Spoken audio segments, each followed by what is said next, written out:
फौजी सालों साल देश की सेवा में गुजार देता है, वो भी खुशी खुशी। जब वो रिटायर होकर सिविल लाइफ में आता है तो वो समाज से एक उम्मीद रखता है सम्मान की, और वह रीसेटल होने के लिए एक जॉब के संघर्ष में जुट जाता है।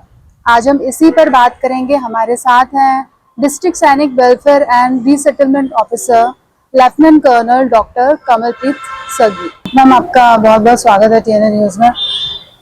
मैम, सबसे पहला मेरा सवाल ये है कि हम जहाँ पर आज खड़े हैं वो district Sainik welfare and resettlement office है, जिसे हम सोल्जर बोर्ड के नाम से भी जानते हैं। बहुत ही फेमस है ये वर्ड, एक्स मैन के लिए, खासकर उनके वेलफेयर के लिए है।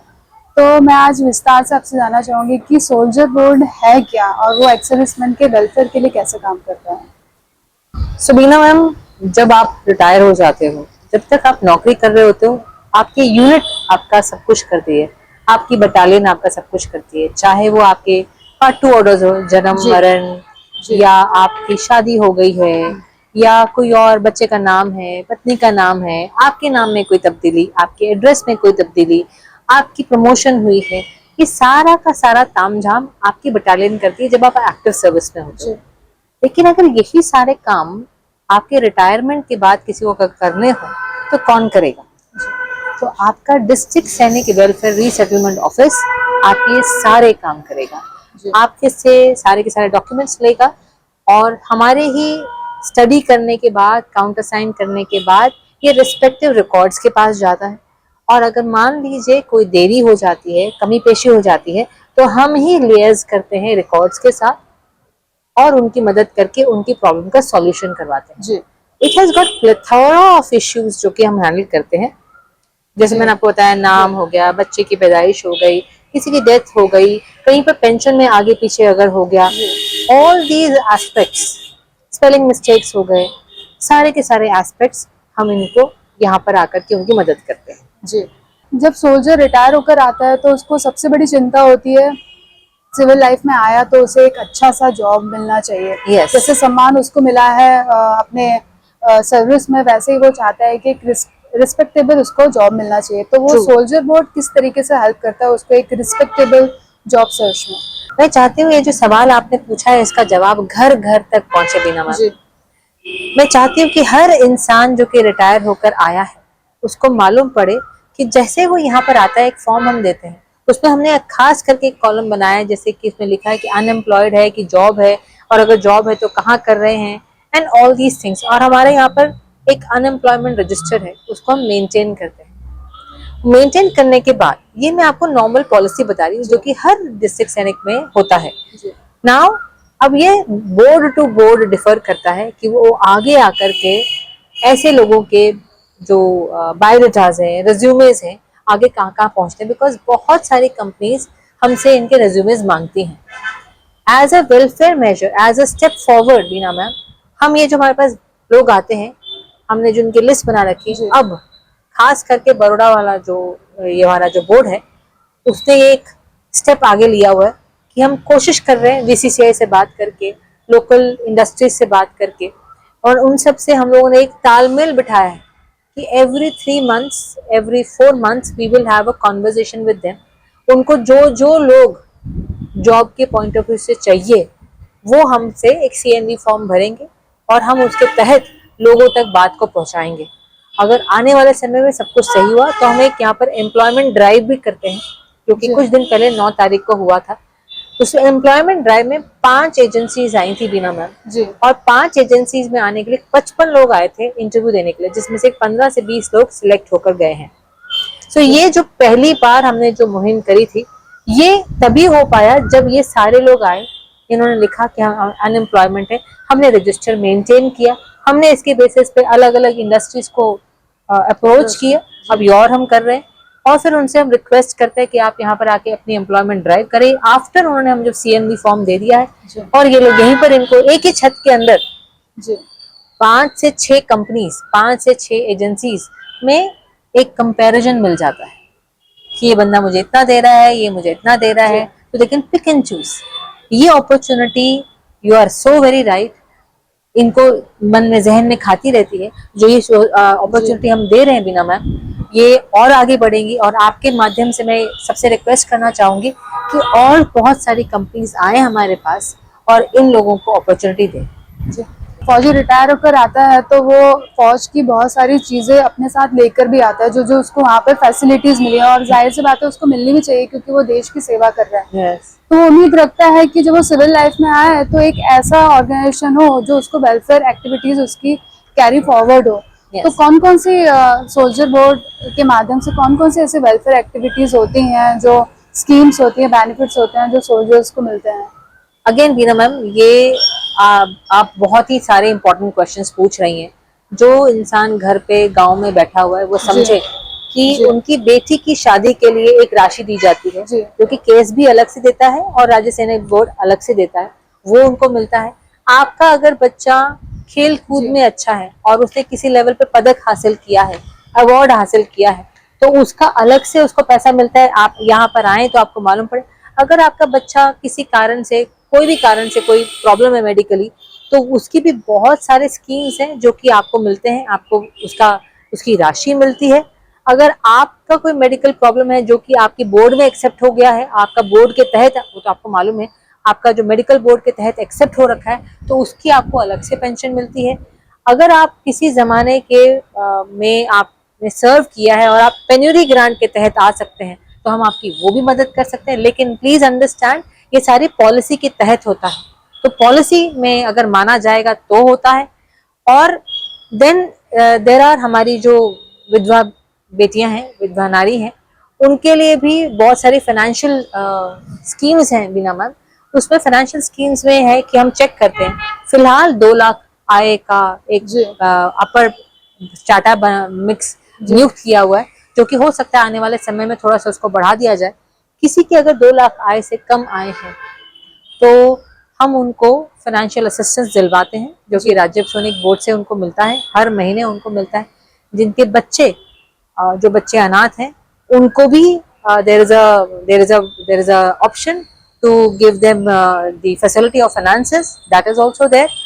और जो बहुत बूढ़े हो चुके हैं उनको भी देयर आर ऑप्शंस कि उनकी देखरेख करने के लिए अगर कुछ भी नहीं हो रहा है तो देयर आर अदर ऑप्शंस। तो इस प्रकार के बहुत सारे, ये तो हो गए गवर्नमेंट्स की स्कीम्स।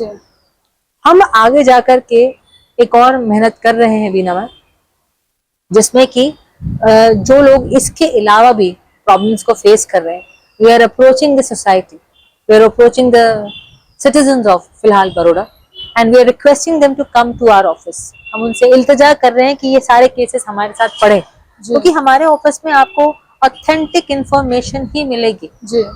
वो इंसान को क्या प्रॉब्लम है हम आपको बता पाएंगे। किसी की कैंसर की प्रॉब्लम है, किसी कोई बेड रिडन है, किसी को घर की प्रॉब्लम है, किसी को कहीं और लॉ एंड ऑर्डर में मदद की जरूरत है। ऑल दीज थिंग्स हम इतने सक्षम नहीं जितने की सोसाइटी हमें सक्षम बना सकती है। सो आपके द्वारा, माध्यम द्वारा मैं रिक्वेस्ट करना चाहूंगी, please come to our office. ऐसे कई लोग हैं जो कि आपके मदद से उनका काम सॉल्व हो सकता है। तो ये भी हम अभी स्टार्ट किया है। जी मैम, जैसे आपने लॉ एंड ऑर्डर की बात की, तो जब तक फौज में रहता है फौजी, वो डिसिप्लिन में रहता है, और वो डिसिप्लिन मेन इम्पॉर्टेंट चीज़ है जो लेकर आता है सोसाइटी में।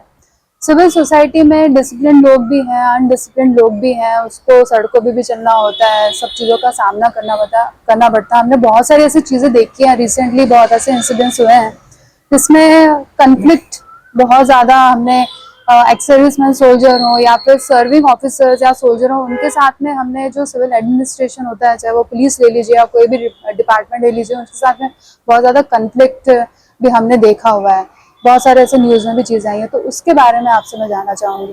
हीरा मैम, आप शायद पंजाब और उड़ीसा और बैंगलोर वाले केसेस के बारे में बात कर रही हैं। मैं चाहूंगी कि उन पुलिस फोर्सेस को बड़ौदा एंड गुजरात में न्योता देना चाहूंगी, और मैं चाहूंगी कि वो हमारी पुलिस से कुछ सीखें। बिकॉज यहाँ पर, believe you me, I work very close quarters with them.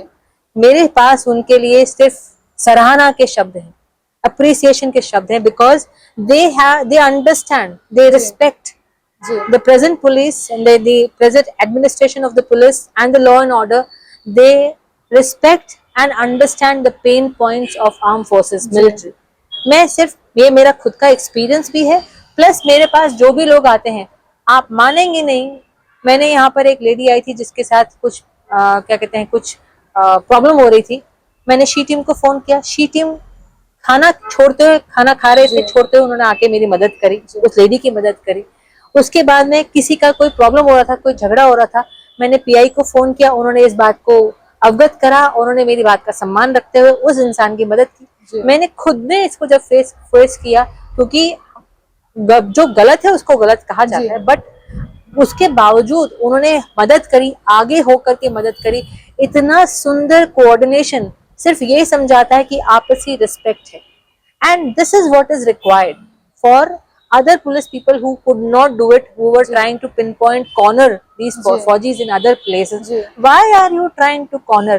ये भी तो तुम्हारे भाई हैं। वो बेचारे इस मान सम्मान से, इस सोच से जाते हैं बॉर्डर पे कि हमारी family will be looked after, हम we will be looked after. और अगर कोई आकर के कोई उनको ऐसा बर्ताव करता है तो उनके मन में भी सवाल उठता है।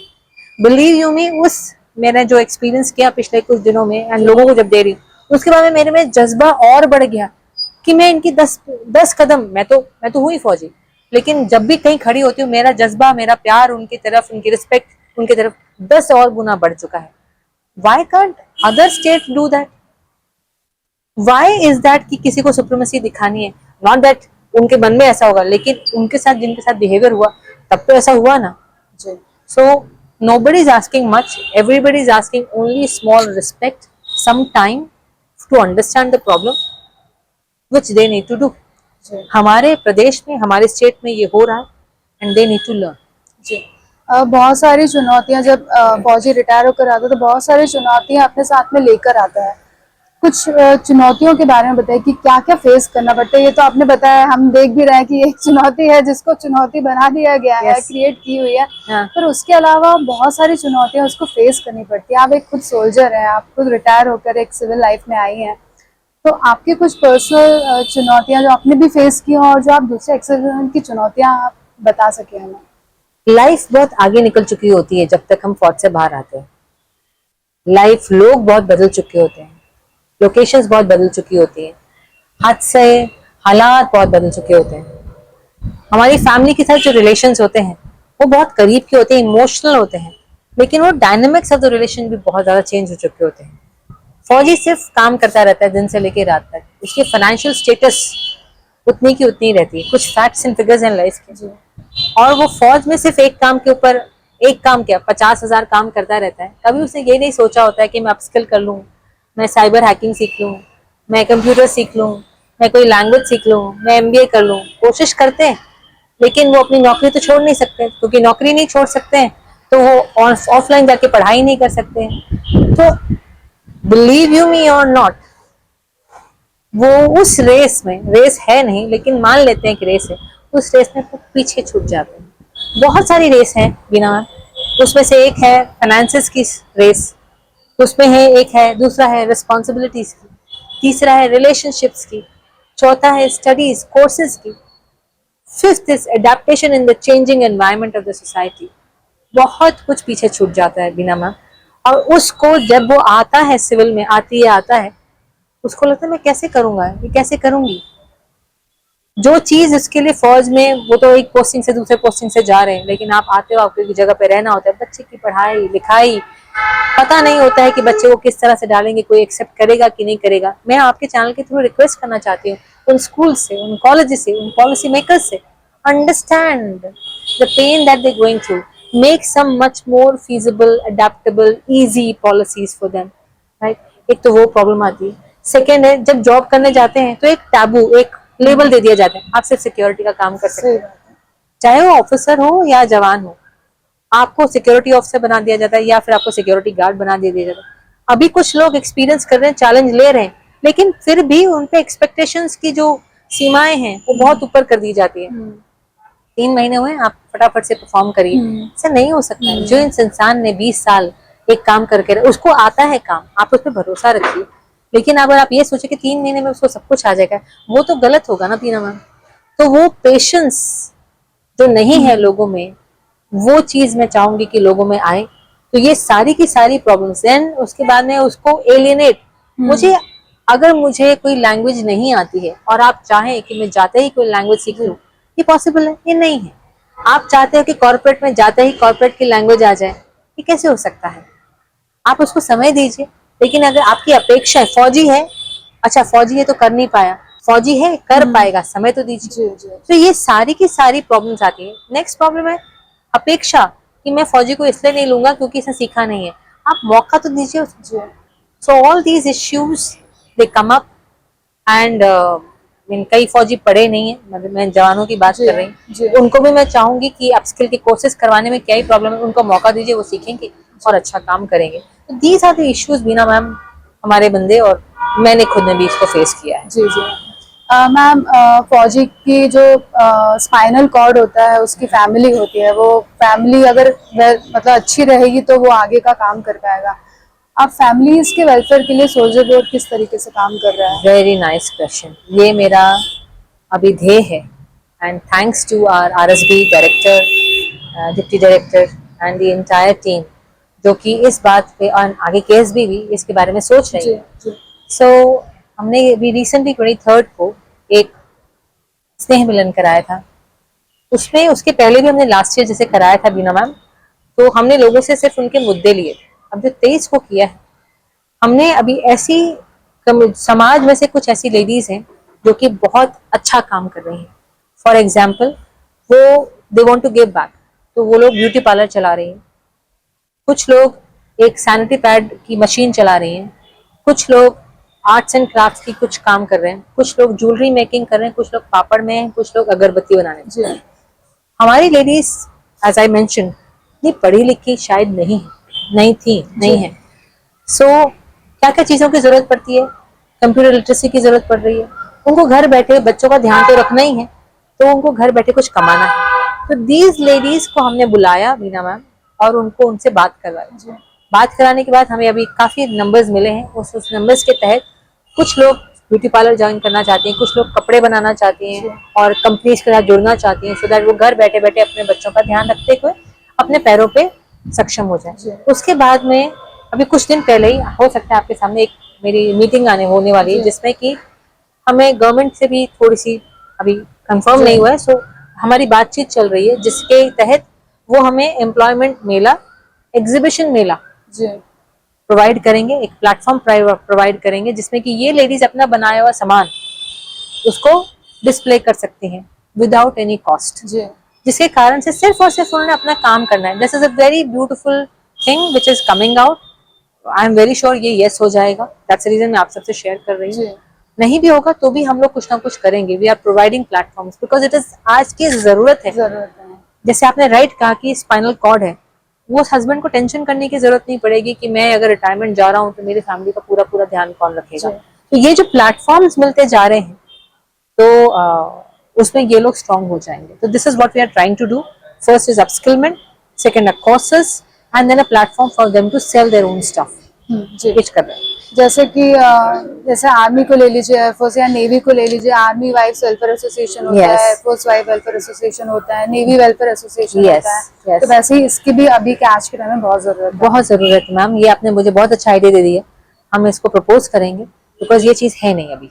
जी एंड बहुत सारे मुद्दे हैं, मैरिटल डिस्कॉर्ड केसेस हैं जो कि आफ्टर रिटायरमेंट भी होते हैं और वो हम केसेस ले जरूर रहे हैं, लेकिन किस तहत किस सेक्शन में डालें, ये आपने बहुत अच्छा आइडिया दिया। इसको जरूर आगे प्रपोज करेंगे। समाज में चुनौतियां बिल्कुल कम नहीं है और इस चीज को टैकल करने के लिए सोल्जर बोर्ड भी काफी अपने आप को अपग्रेड कर रहा है। तो मैम से जानते हैं कि किस तरीके से सोल्जर बोर्ड जो है वो अपने आप को अपग्रेड कर रहा है ताकि जो एक्स सर्विसमैन जो अपने आप को इन सब चीजों में चुनौतियां जो फेस कर रहा है वो सोल्जर बोर्ड उसको अच्छे से टैकल कर सके।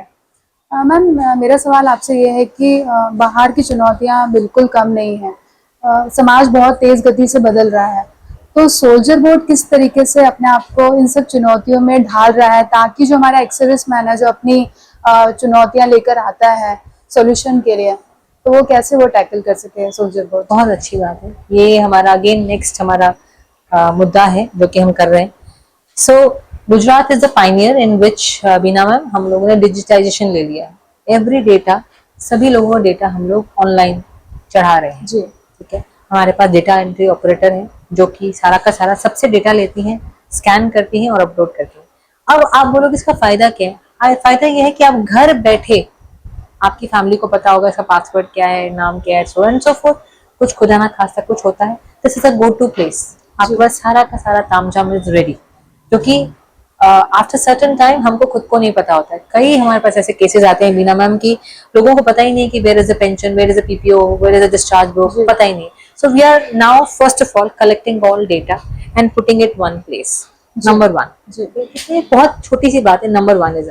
नंबर टू, अब हमने क्या करना है, हमने CSC यानी कंप्यूटर सर्विस सेंटर जो है, कस्टमर सर्विस सेंटर जो है, हमने खोलने की हमें अभी बातें चल रही हैं, जिसके तहत क्या होता है कि कोई अगर बच्चा आता है, बंदा आता है, उसको कोई पैन कार्ड में इश्यू है, आधार कार्ड में इश्यू है, स्पर्श जिसके थ्रू हमें पेंशन मिलती है उसकी कोई इश्यू है, तो वो ऑलमोस्ट हम लोग अभी आके कर ही देते हैं। People come to us with Sparsh का प्रॉब्लम, हम उनकी प्रॉब्लम को सॉल्व करते हैं। We are not this Sparsh centre, in spite of that we help them out. अभी हमें कंप्यूटर सर्विस सेंटर जो खोलने की बोली बात चल रही है, उसमें हम लोग सोच रहे हैं, क्योंकि उसमें काफी कुछ funds are being are required, तो वो जैसे वो हो जाता है तो आधार पैन कार्ड वाला जो जन सेवा केंद्र वाला पॉइंट है वो भी हमारे फौजियों के लिए डायरेक्ट हो जाएगा, सो दैट किसी हमारे फौजी भाई को बहन को कहीं और दूर जाने की जरूरत नहीं पड़ेगी।